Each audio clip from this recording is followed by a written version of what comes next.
بسم اللہ الرحمن الرحیم۔ شروع اللہ کے نام سے جو بڑا مہربان نہایت رحم والا ہے۔ الحمد للہ رب العالمین الرحمن الرحیم مالک یوم الدین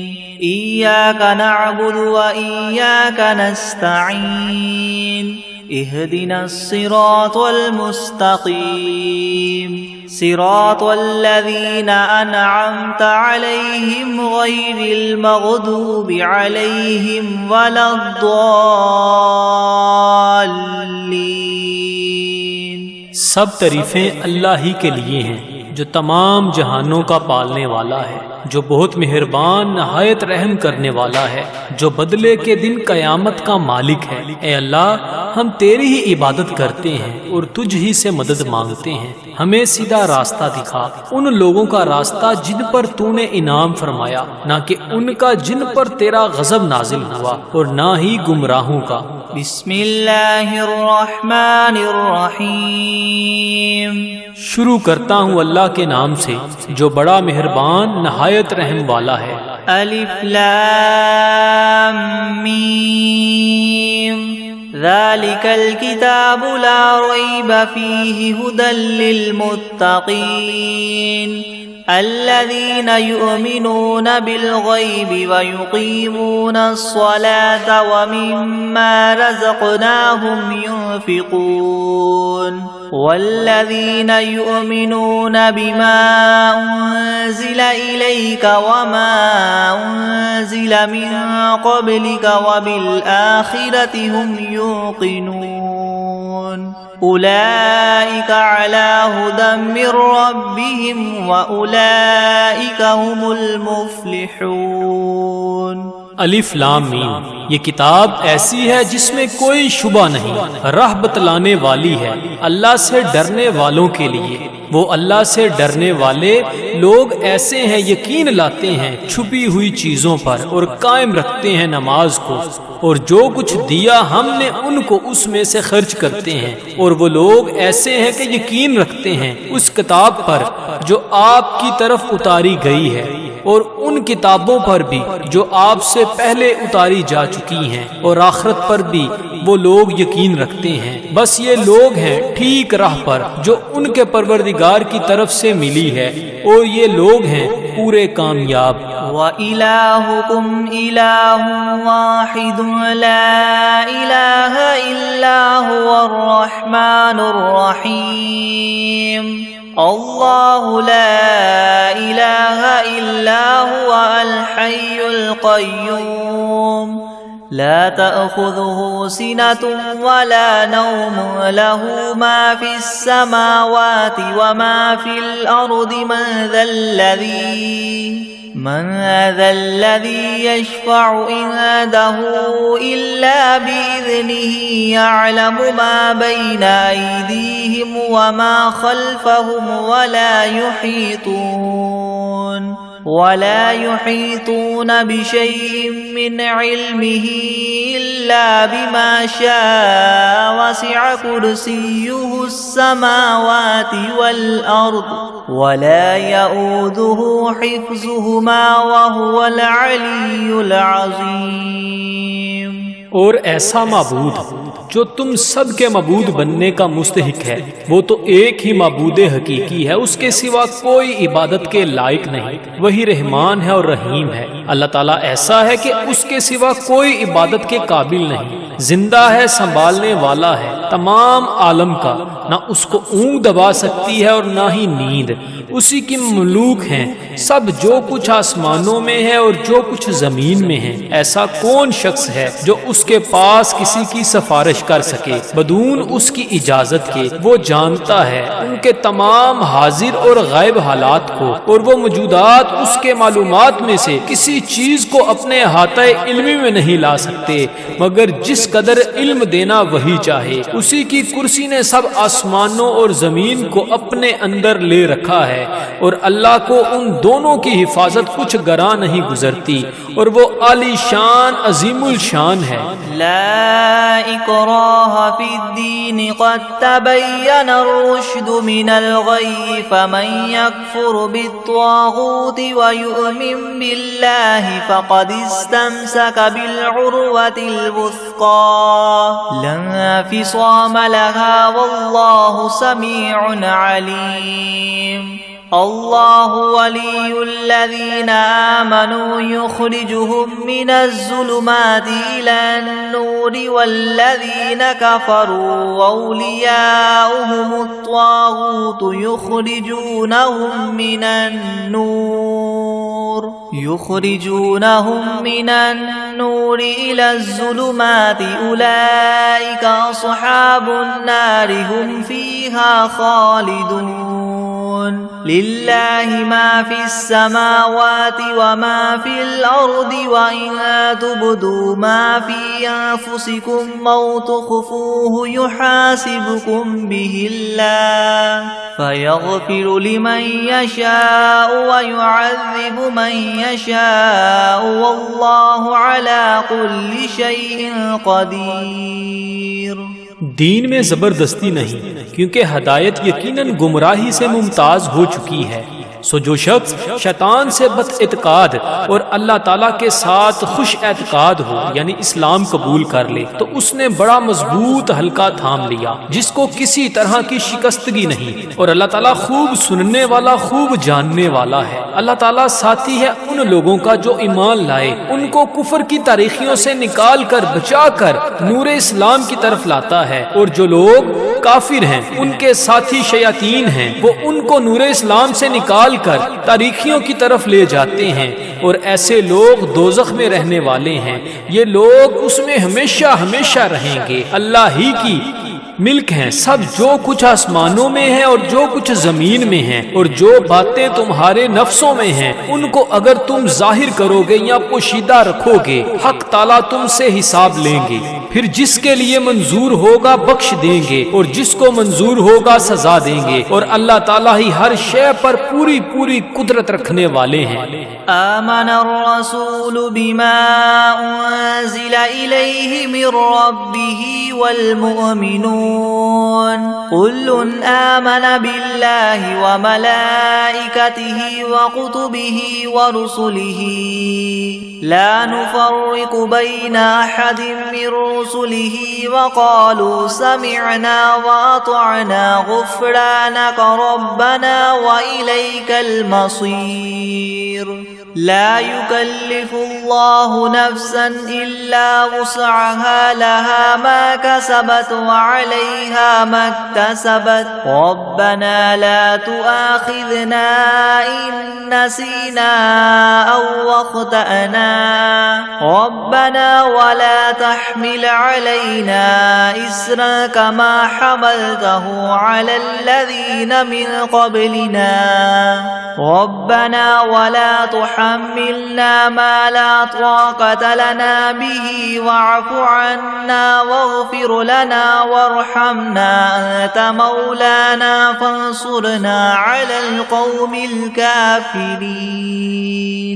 اعتقاد رکھتے ہیں رسول اس چیز کا جو ان کے پاس ان کے رب کی طرف سے نازل کی گئی، اور مومنین بھی سب کے سب عقیدہ رکھتے ہیں اللہ کے ساتھ اور اس کے فرشتوں کے ساتھ اور اس کی کتابوں کے ساتھ اور اس کے پیغمبروں کے ساتھ کہ ہم اس کے پیغمبروں میں سے کسی میں تفریق نہیں کرتے، اور سب نے یوں کہا کہ ہم نے آپ کا ارشاد سنا اور خوشی سے مانا، ہم آپ سے بخشش چاہتے ہیں اے ہمارے پروردگار، اور آپ ہی کی طرف ہم سب کو لوٹنا ہے۔ اللہ تعالیٰ کسی شخص کو مکلف نہیں بناتا مگر اسی کا جو اس کی طاقت اور اختیار میں ہو، اس کو ثواب بھی اس کا ہوتا ہے جو ارادے سے کرے، اور اس عذاب پر بھی اسی کا ہوگا جو ارادے سے کرے۔ اے ہمارے رب ہم پر داروگیر نہ فرمائیے اگر ہم بھول جائیں یا چوک جائیں، اے ہمارے رب ہم پر کوئی سخت حکم نہ بھیجیے جیسے ہم سے پہلے لوگوں پر آپ نے بھیجے تھے۔ اے ہمارے رب ہم پر کوئی ایسا بار دنیا یا آخرت کا نہ ڈالیے جس کی ہم کو سہار نہ ہو،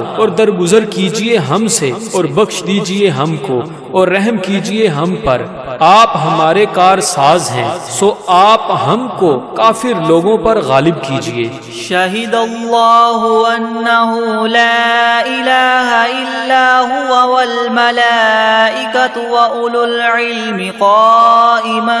بالقسط لا الہ الا هو العزیز الحکیم۔ قل اللہم مالک الملک تؤتی الملک من تشاء وتنزع الملک ممن تشاء وتعز من تشاء وتذل من تشاء بيدك الخير إنك على كل شيء قدير۔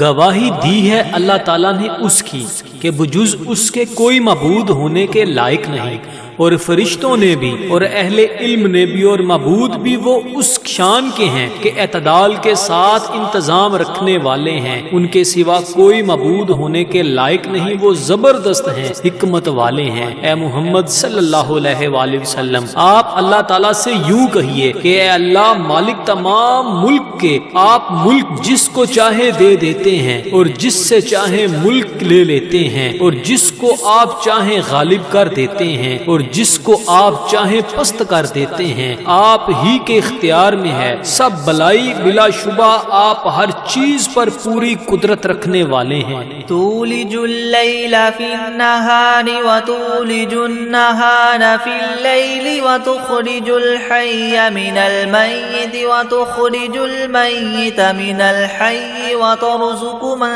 تشاء بغیر حساب۔ آپ رات کو دن میں داخل کر دیتے ہیں اور دن کو رات میں داخل کر دیتے ہیں، اور آپ جاندار چیز کو بے جان سے نکال لیتے ہیں اور بے جان چیز کو جاندار سے نکال لیتے ہیں، اور آپ جس کو چاہیں بے شمار رزق عطا فرماتے ہیں۔ ان ربکم اللہ الذی خلق السماوات والارض فی 6 ایام ثم استوى على العرش يغشي الليل النهار يطلبه حثيثا والشمس والقمر والنجوم مسخرات بأمره ألا له الخلق والأمر تبارك الله رب العالمين ادعوا ربكم تضرعا وخفية إنه لا يحب المعتدين۔ بے شک تمہارا رب اللہ ہی ہے جس نے سب آسمانوں اور زمین کو 6 روز میں پیدا کیا، پھر عرش پر قائم ہوا، چھپا دیتا ہے شب سے دن کو ایسے طور پر کہ وہ شب اس دن کو جلد ہی آ لیتی ہے، اور سورج اور چاند اور دوسرے ستاروں کو پیدا کیا ایسے طور پر کہ سب اس کے حکم کے تابع ہیں۔ یاد رکھو اللہ ہی کے لیے خاص ہے خالق ہونا اور حاکم ہونا، بڑی خوبیوں کے بڑے ہوئے ہیں اللہ تعالیٰ جو تمام عالم کے پروردگار ہیں۔ دعا کیا کرو تذلل ظاہر کر کے بھی اور چھپ کے بھی، واقعی اللہ ان لوگوں کو ناپسند کرتے ہیں جو دعا میں حد ادب سے نکل جائیں۔ وَلَا تُفْسِدُوا فِي الْأَرْضِ بَعْدَ إِصْلَاحِهَا وَادْعُوهُ خَوْفًا وَطَمَعًا إِنَّ رَحْمَتَ اللَّهِ قَرِيبٌ مِّنَ الْمُحْسِنِينَ قُلِ ادْعُوا اللَّهَ وَادْعُوا الرَّحْمَنَ أَيَّمَّا تَدْعُوا فَلَهُ الْأَسْمَاءُ الْحُسْنَى وَلَا تَجْهَرْ بِصَلَاتِكَ وَلَا تُخَافِتْ بِهَا وَابْتَغِ بَيْنَ ذَلِكَ سَبِيلًا وَقُلِ الْحَمْدُ لِلَّهِ الَّذِي لَمْ يَتَّخِذْ وَلَدًا وَلَمْ يَكُنْ لَهُ شَرِيكٌ فِي الْمُلْكِ وَلَمْ يَكُنْ لَهُ وَلِيٌّ مِّنَ الذُّلِّ وَكَبِّرْهُ تَكْبِيرًا۔ اور دنیا میں بعد اس کے کہ اس کی درستی کر دی گئی ہے، فساد مت پھیلاؤ، اور تم اللہ تعالیٰ کی عبادت کیا کرو اس سے ڈرتے ہوئے اور امید رکھتے ہوئے، بے شک اللہ تعالیٰ کی رحمت نزدیک ہے نیک کام کرنے والوں کے۔ آپ فرما دیجئے کہ خواہ اللہ کہہ کر پکارو یا رحمان کہہ کر پکارو، جس نام سے بھی پکارو گے سو اس کے بہت سے اچھے نام ہیں، اور اپنی نماز میں نہ تو بہت پکار کر پڑھیے اور نہ بالکل چھپکے چھپکے ہی پڑھیے، اور دونوں کے درمیان ایک طریقہ اختیار کر لیجئے اور کہہ دیجئے کہ تمام خوبیاں اسی اللہ کے لیے خاص ہیں جو نہ اولاد رکھتا ہے اور نہ اس کی کوئی سلطنت میں شریک ہے اور نہ کمزوری کی وجہ سے اس کا کوئی مددگار ہے، اور اس کی خوب برائیاں بیان کیا کیجئے۔ افحسبتم انما خلقناكم عبثا وانکم الینا لا ترجعون فتعالى الله الملك الحق لا اله الا هو رب العرش الكريم ومن يدع مع الله إلها آخر لا برهان له به فإنما حسابه عند ربه إنه لا يفلح الكافرون وقل رب اغفر وارحم وأنت خير الراحمين۔ ہاں تو کیا تم نے یہ خیال کیا تھا کہ ہم نے تم کو یوں ہی خالی از حکمت پیدا کر دیا ہے اور یہ خیال کیا تھا کہ تم ہمارے پاس نہیں لائے جاؤ گے؟ سو اس سے کامل طور پر ثابت ہو گیا کہ اللہ تعالیٰ بہت ہی عالی شان ہے، جو کہ بادشاہ حقیقی ہے، اس کے سوا کوئی عبادت کے لائق نہیں، عرش عظیم کا مالک ہے۔ اور جو شخص اس امر پر دلیل قائم ہونے کے بعد اللہ کے ساتھ کسی اور معبود کی بھی عبادت کرے کہ جس کے معبود ہونے پر اس کے پاس کوئی دلیل نہیں، سو اس کا حساب اسی کے رب کے یہاں ہوگا، جس کا نتیجہ لازمی یہ ہے کہ یقیناً کافروں کو فلاح نہ ہوگی۔ اور آپ یوں کہا کریں کہ اے میرے پروردگار معاف کر اور رحم کر، اور تو سب رحم کرنے والوں سے بڑھ کر رحم فرمانے والا ہے۔ بسم اللہ الرحمن الرحیم۔ شروع کرتا ہوں اللہ کے نام سے جو بڑا مہربان نہایت رحم والا ہے۔ والصافات صفا فالزاجرات زجرا فالتاليات ذكرا إن إلهكم لواحد رب السماوات والأرض وما بينهما ورب المشارق إنا زينا السماء الدنيا بزينة للكواكب وحفظا من كل شيطان مارد لا يسمعون إلى الملأ الأعلى ويقذفون من كل جانب دحورا ولهم عذاب واصب إلا من خطف الخطفة فأتبعه شهاب ثاقب فاستفتهم أهم أشد خلقا ممن خلقنا إنا خلقناهم من طين لازب۔ قسم ہے ان فرشتوں کی جو صف باندھ کر کھڑے ہوتے ہیں، پھر ان فرشتوں کی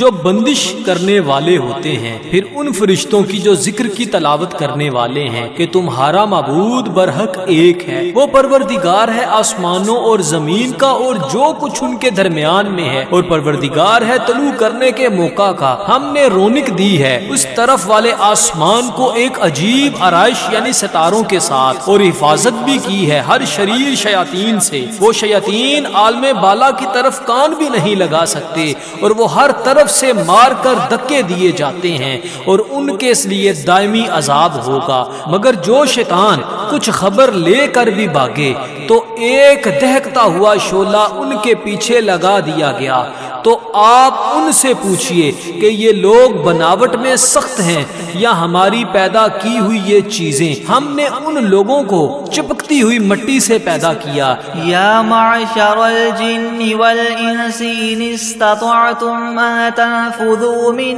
اقطار السماوات والارض فانفذوا لا تنفذون الا بسلطان فبأي آلاء ربكما تكذبان يرسل عليكما شواظ من نار ونحاس فلا تنتصران فبأي آلاء ربكما تكذبان فإذا انشقت السماء فكانت وردة كالدهان فبأي آلاء ربكما تكذبان فيومئذ لا يسأل عن ذنبه إنس ولا جان فبأي آلاء ربكما تكذبان۔ اے گروہ جن و انس، کہ اگر تم کو یہ قدرت ہے کہ آسمان اور زمین کی حدود سے کہیں باہر نکل جاؤ تو ہم بھی دیکھیں، نکلو، مگر بدون زور کے نہیں نکل سکتے اور زور ہے نہیں۔ سو اے جن و انس، تم اپنے پروردگار کی کون کون سی نعمتوں کے منکر ہو جاؤ گے؟ تم دونوں پر قیامت کے روز آگ کا شعلہ اور دھواں چھوڑا جائے گا، پھر تم اس کو ہٹا نہ سکو گے۔ سو اے جن و انس، تم اپنے رب کی کون کون سی نعمتوں کے منکر ہو جاؤ گے؟ غرض جب قیامت آئے گی جس میں آسمان پھٹ جاوے گا اور ایسا سرخ ہو جائے گا جیسے سرخ نری یعنی چمڑا، سو اے گروہ جن و انس، تم اپنے پروردگار کی کون کون سی نعمت کو جٹلاؤ گے؟ تو اس روز کسی انسان اور جن سے اس کے جرم کے متعلق نہ پوچھا جائے گا۔ سو اے گروہ جن و انس، تم اپنے پروردگار کی کون کون سی نعمت کو جٹلاؤ گے؟ لو انزلنا هذا القرآن على جبل لرأيته خاشعا متصدعا من خشية الله وتلك الأمثال نضربها للناس لعلهم يتفكرون هو الله الذي لا إله إلا هو عالم الغيب والشهادة هو الرحمن الرحيم هو الله الذي لا إله إلا هو الملك القدوس السلام المؤمن المهيمن العزيز الجبار المتكبر سبحان الله عما يشركون هو الله الخالق البارئ المصور له الأسماء الحسنى يسبح له ما في السماوات والأرض وهو العزيز الحكيم۔ اگر ہم اس قرآن کو کسی پہاڑ پر نازل کرتے تو اے مخاطب تو اس کو دیکھتا کہ خدا کے خوف سے دب جاتا اور پھٹ جاتا، اور ان مضامین عجیبہ کو ہم نے لوگوں کے لیے نفع کے لیے بیان کرتے ہیں تاکہ وہ سوچیں۔ وہ ایسا معبود ہے کہ اس کے سوا کوئی اور معبود بننے کے لائق نہیں۔ وہ جاننے والا ہے پوشیدہ چیزوں کا اور ظاہر چیزوں کا، وہی بڑا مہربان رحم والا ہے۔ وہ ایسا معبود ہے کہ اس کے سوا کوئی اور معبود نہیں۔ وہ بادشاہ ہے، سب عیبوں سے پاک ہے، سالم ہے، امن دینے والا ہے، نگہبانی کرنے والا ہے، زبردست ہے، خرابی درست کرنے والا ہے، بڑی عظمت والا ہے۔ اللہ تعالیٰ جس کی شان یہ ہے کہ لوگوں کے شرک سے پاک ہے، وہ معبود برحق ہے، پیدا کرنے والا ہے، ٹھیک ٹھیک بنانے والا ہے، وہ صورت بنانے والا ہے، اس کے اچھے اچھے نام ہے۔ سب چیزیں اسی کی تسبیح کرتی ہیں جو آسمان میں ہے اور جو کچھ زمین میں ہے، اور وہی زبردست حکمت والا ہے۔ بسم اللہ الرحمن الرحیم۔ شروع کرتا ہوں اللہ کے نام سے جو بڑا مہربان نہایت رحم والا ہے۔ قل اوحی الی انہ استمع نفر من الجن فقالوا انا سمعنا قرآنا عجبا يهدي الى الرشد فآمنا به ولن نشرك بربنا احدا وانه تعالى جد ربنا ما اتخذ صاحبة ولا ولدا وأنه كان يقول سفيهنا على الله شططا۔ آپ ان لوگوں سے کہیے کہ میرے پاس اس بات کی وحی آئی ہے کہ جنات میں سے ایک جماعت نے قرآن سنا، پھر اپنی قوم میں واپس جا کر انہوں نے کہا کہ ہم نے عجیب قرآن سنا ہے جو راہ راست بتلاتا ہے، سو ہم تو اس پر ایمان لے آئے اور ہم اب اپنے رب کے ساتھ کسی کو شریک نہ بنائیں گے۔ اور انہوں نے یہ بھی بیان کیا کہ ہمارے پروردگار کی بڑی شان ہے، اس نے نہ کسی کو بیوی بنایا اور نہ اولاد، اور ہم میں جو احمق ہوئے وہ اللہ کی شان میں حد سے بڑی ہوئی باتیں کہتے ہیں۔ بسم اللہ الرحمن الرحمن الرحیم. شروع کرتا ہوں اللہ کے نام سے جو بڑا مہربان نہایت رحم والا ہے. قل یا ایھا الکافرون لا اعبد ما تعبدون ولا انتم عابدون ما اعبد ولا انا عابد ما عبدتم ولا انتم عابدون ما اعبد لكم دینکم ولی دین. آپ ان کافروں سے کہہ دیجئے کہ اے کافرو میرا اور تمہارا طریقہ متحد نہیں ہو سکتا، اور نہ تو فی الحال میں تمہارے معبودوں کی پرستش کرتا ہوں اور نہ تم میرے معبود کی پرستش کرتے ہو، اور نہ ہی آئندہ استقبال میں تمہارے معبودوں کی پرستش کروں گا اور نہ ہی تم میرے معبود کی پرستش کرو گے. تو تم کو تمہارا بدلہ ملے گا اور مجھ کو میرا بدلہ ملے گا. بسم اللہ الرحمن الرحیم. شروع کرتا ہوں اللہ کے نام سے جو بڑا مہربان نہایت رحم والا ہے. قل هو اللہ احد اللہ الصمد لم یلد ولم یولد ولم یکن له کفوا احد.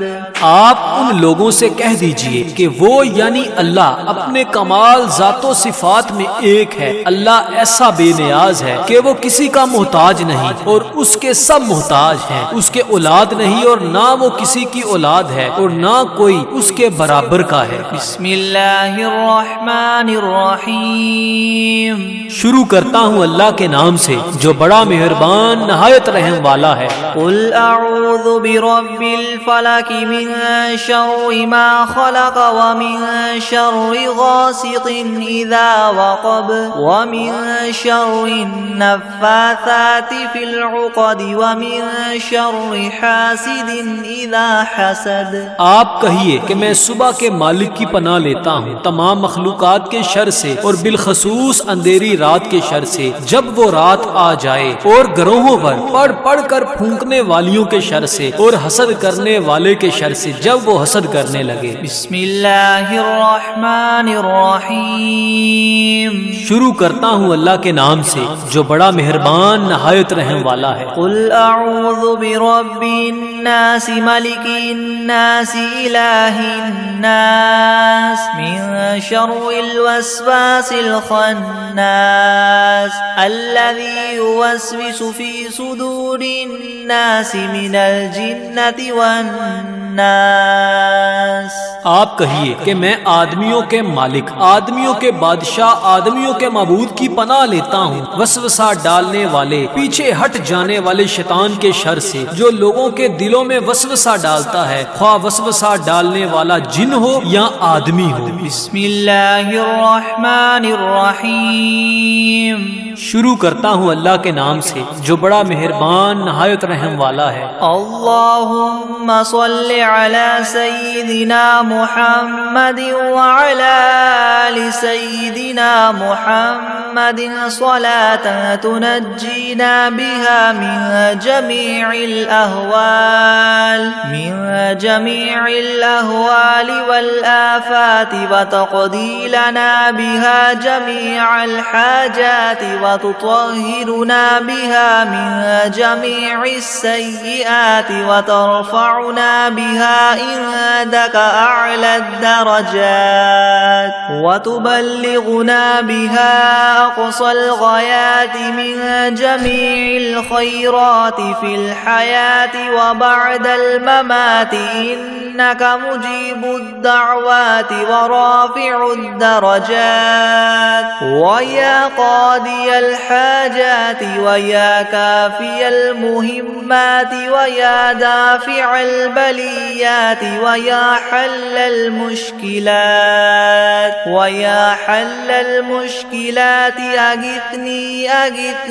أغثني يا إلهي إنك على كل شيء قدير. اللهم صل على سيدنا محمد النبي الأمي وآله وبارك وسلم. بسم الله الرحمن الرحيم.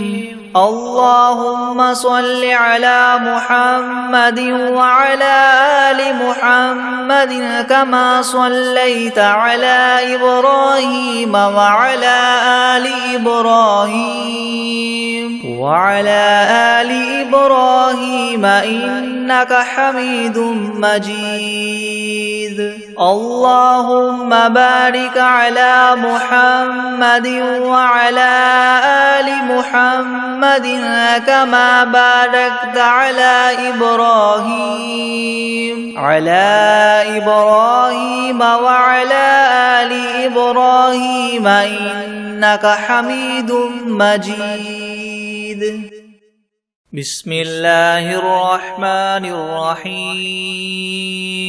الحمد لله رب العالمين الرحمن الرحيم مالك يوم الدين. إياك نعبد وإياك نستعين. اهدنا الصراط المستقيم صراط الذين أنعمت عليهم غير المغضوب عليهم ولا الضالين. بسم الله الرحمن الرحيم.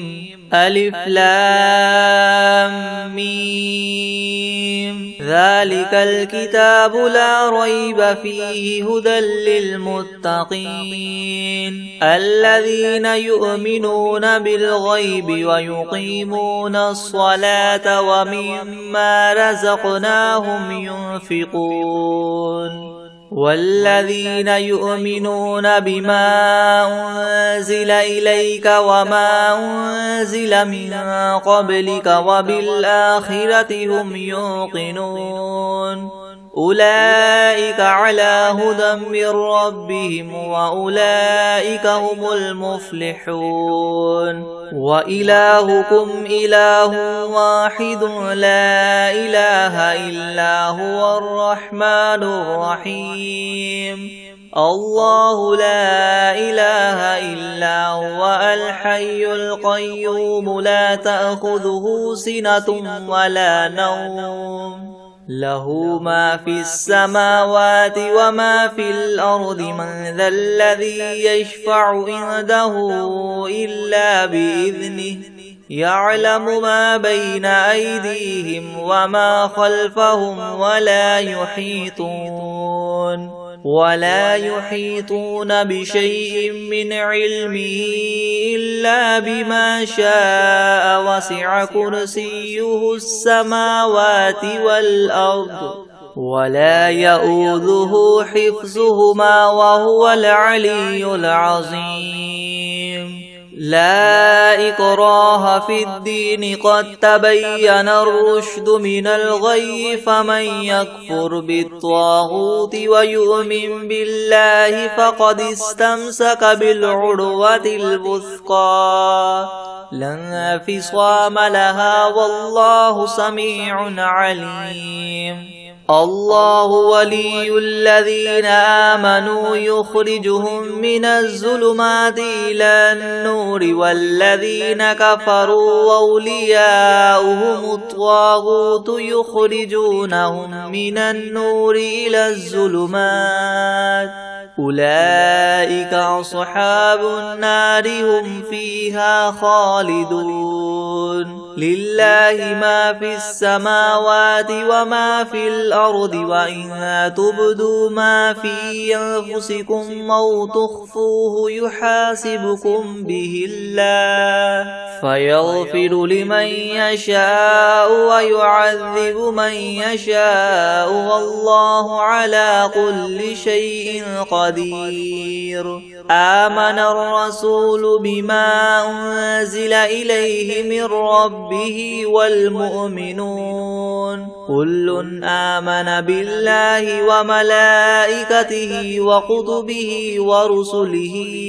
لا نفرق بين أحد من رسله وقالوا سمعنا وأطعنا غفرانك ربنا وإليك المصير. لا يكلف الله نفسا إلا وسعها لها ما كسبت وعليها ما اكتسبت ربنا لا تؤاخذنا إن نسينا أو أخطأنا ربنا ولا تحمل علينا إسرا كما حملته على الذين من قبلنا ربنا ولا تحملنا ما لا طاقة لنا به واعف عنا واغفر لنا وارحمنا أنت مولانا فانصرنا على القوم الكافرين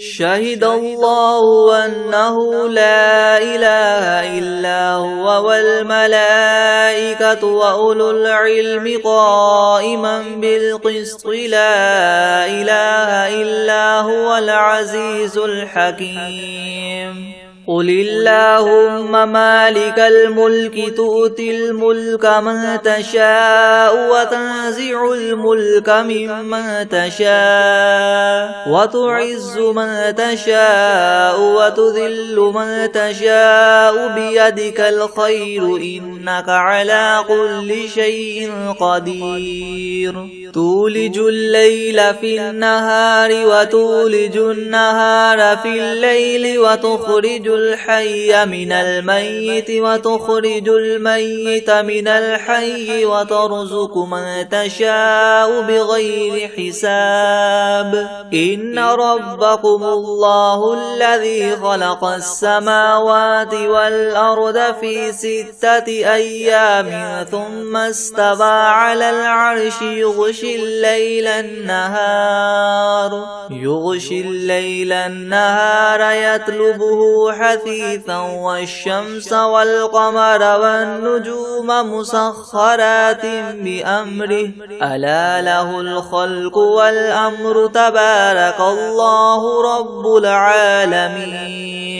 ادعوا ربكم تضرعا وخفية إنه لا يحب المعتدين ولا تفسدوا في الأرض بعد إصلاحها وادعوه خوفا وطمعا إن رحمة الله قريب من المحسنين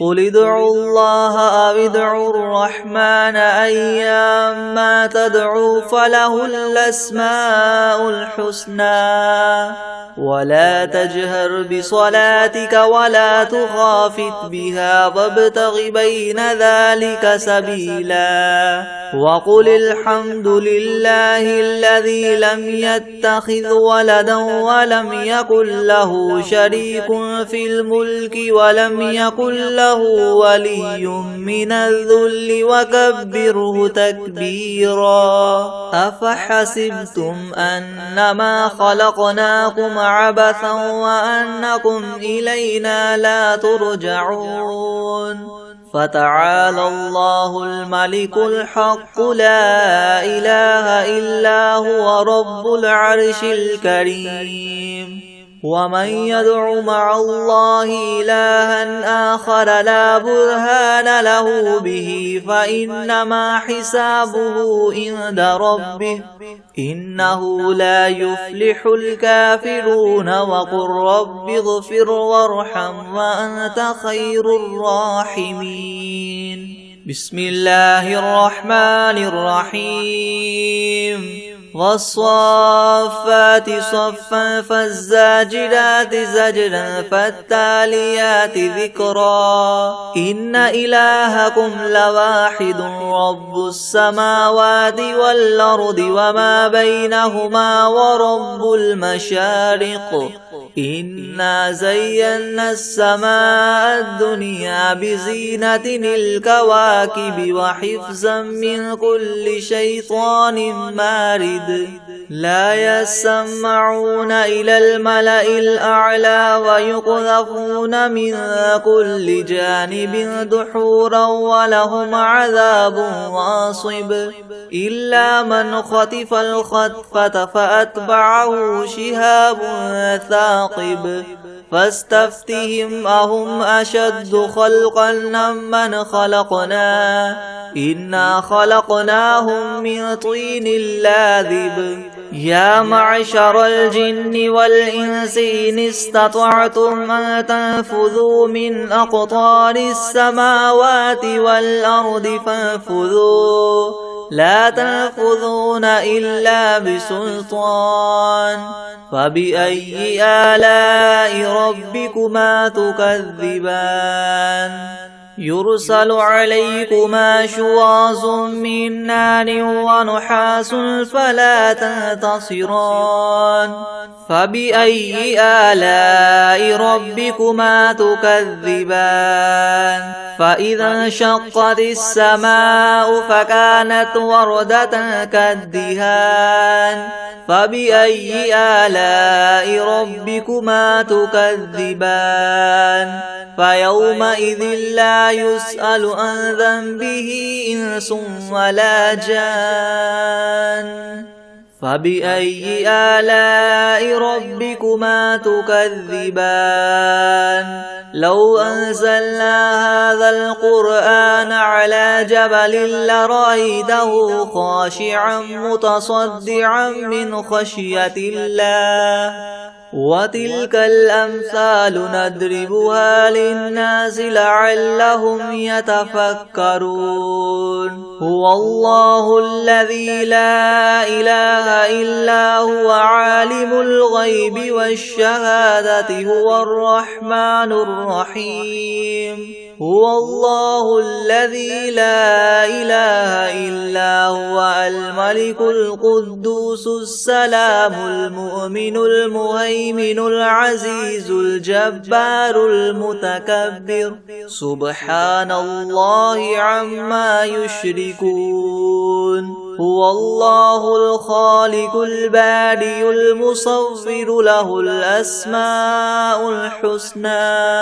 يسبح له ما في السماوات والأرض وهو العزيز الحكيم بسم الله الرحمن الرحيم قل أوحي إلي أنه استمع نفر من الجن فقالوا إنا سمعنا قرآنا عجبا يهدي إلى الرشد فآمنا به ولن نشرك بربنا أحدا وأنه تعالى جد ربنا ما اتخذ صاحبة ولا ولدا وأنه كان يقول سفيهنا على الله شططا بسم الله الرحمن الرحيم قل يا أيها الكافرون لا أعبد ما تعبدون ولا أنتم عابدون ما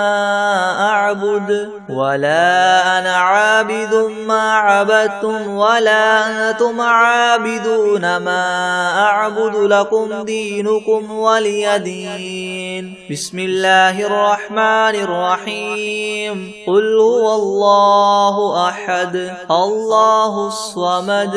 لم يلد ولم يولد ولم يكن له كفوا أحد بسم الله الرحمن الرحيم قل أعوذ برب الفلق من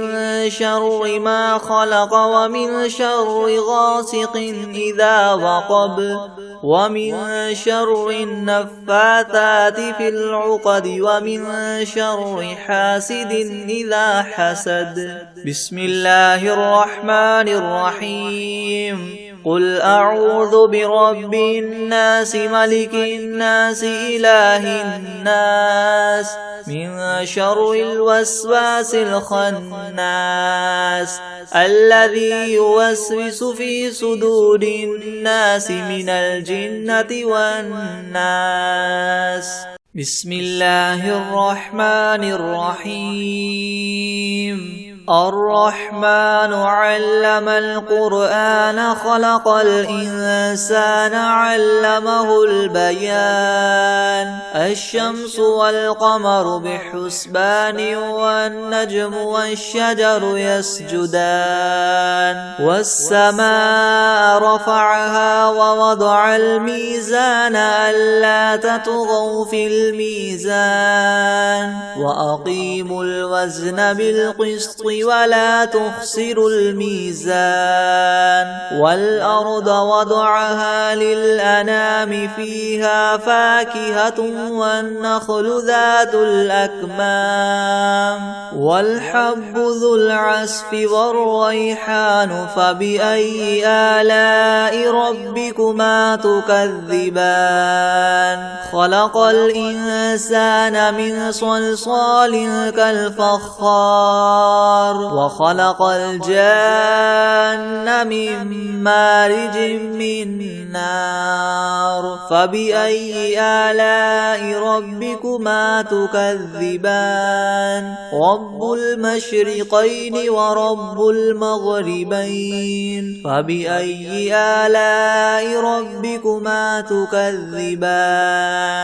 مرج البحرين يلتقيان بينهما برزخ لا يبغيان فبأي آلاء ربكما تكذبان يخرج منهما اللؤلؤ والمرجان فبأي آلاء ربكما تكذبان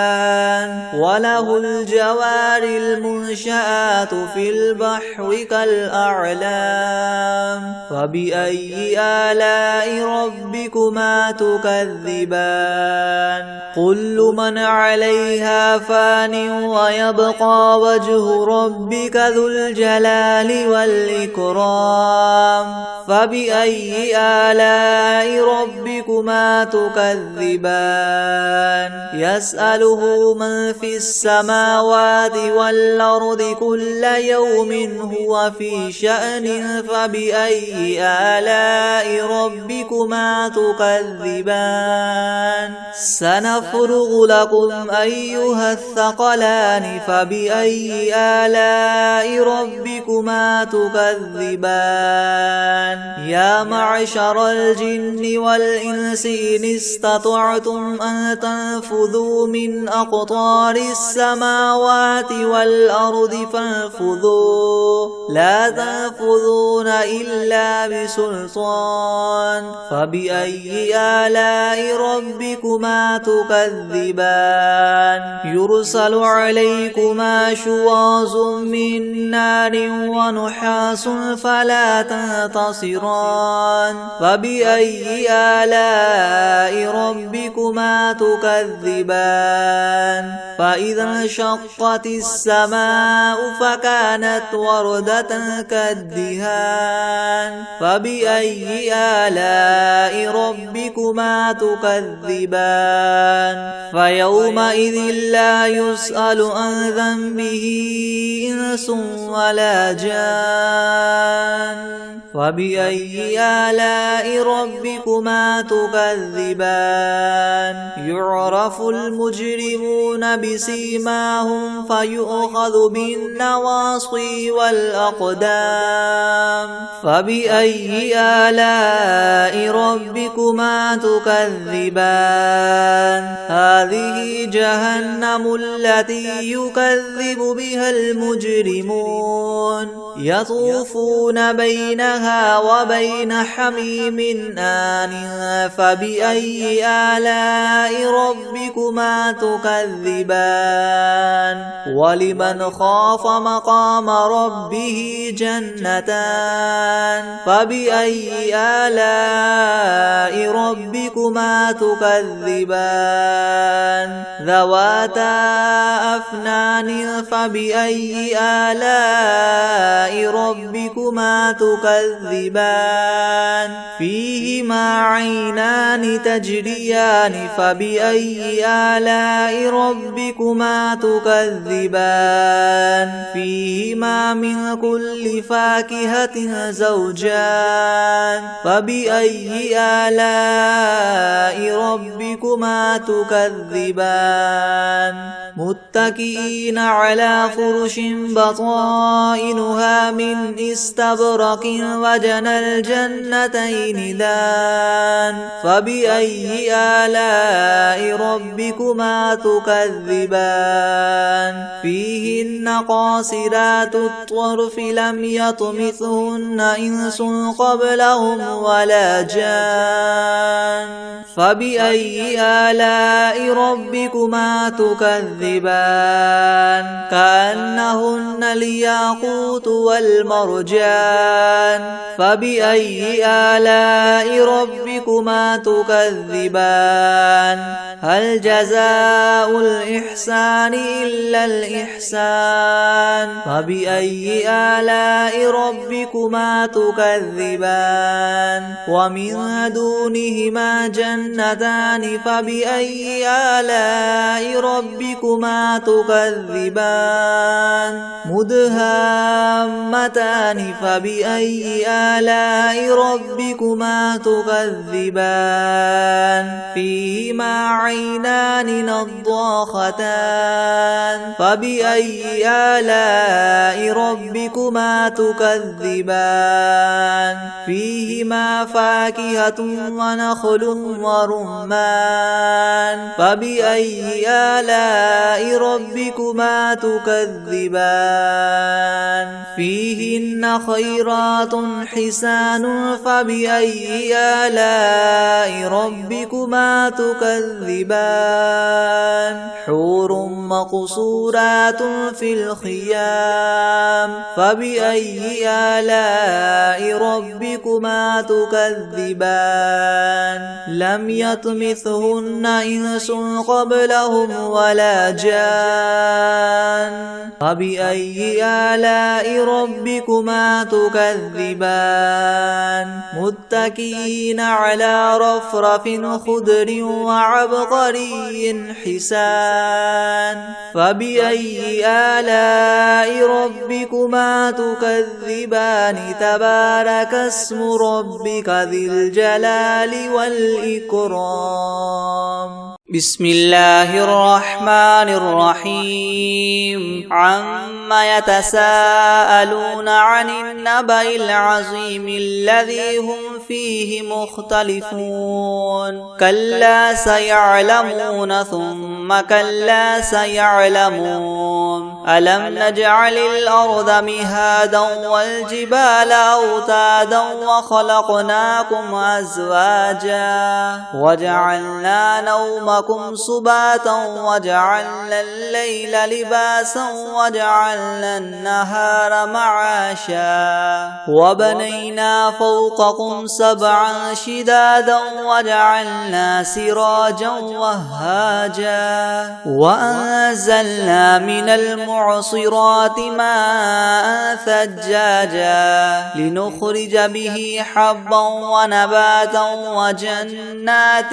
ألفافا إن يوم الفصل كان ميقاتا يوم ينفخ في الصور فتأتون أفواجا وفتحت السماء فكانت أبوابا وسيرت الجبال فكانت سرابا إن جهنم كانت مرصادا للطاغين مآبا لابثين فيها أحقابا لا يذوقون فيها بردا ولا شرابا إلا حميما وغساقا جزاء وفاقا إنهم كانوا لا يرجون حسابا حسابا وكذبوا بآياتنا كذابا وكل شيء أحصيناه كتابا فذوقوا فلن نزيدكم إلا عذابا إن للمتقين مفازا حدائق وأعنابا وكواعب أترابا وكأسا دهاقا لا يسمعون فيها لغوا ولا كذابا جزاء من ربك عطاء حسابا رب السماوات والأرض وما بينهما الرحمن لا يملكون منه خطابا يوم يقوم الروح والملائكة صفا لا يتكلمون إلا من أذن له الرحمن وقال صوابا ذلك اليوم الحق فمن شاء اتخذ إلى ربه مآبا إنا أنذرناكم عذابا قريبا يوم ينظر المرء ما قدمت يداه ويقول الكافر يا ليتني كنت ترابا بسم الله الرحمن الرحيم الله لا إله إلا هو الحي القيوم لا تأخذه سنة ولا نوم له ما في السماوات وما في الأرض من ذا الذي يشفع عنده إلا بإذنه يعلم ما بين أيديهم وما خلفهم ولا يحيطون بشيء من علمه إلا بما شاء وسع كرسيه السماوات والأرض ولا يؤوده حفظهما وهو العلي العظيم بسم الله الرحمن الرحيم قل يا أيها الكافرون لا أعبد ما تعبدون ولا أنتم عابدون ما أعبد ولا أنا عابد ما عبدتم ولا أنتم عابدون ما أعبد لكم دينكم ولي دين بسم الله الرحمن الرحيم قل هو الله أحد الله الصمد لم يلد ولم يولد ولم يكن له كفوا أحد أعوذ بالله من الشيطان الرجيم بسم الله الرحمن الرحيم قل أعوذ برب الفلق من شر ما خلق ومن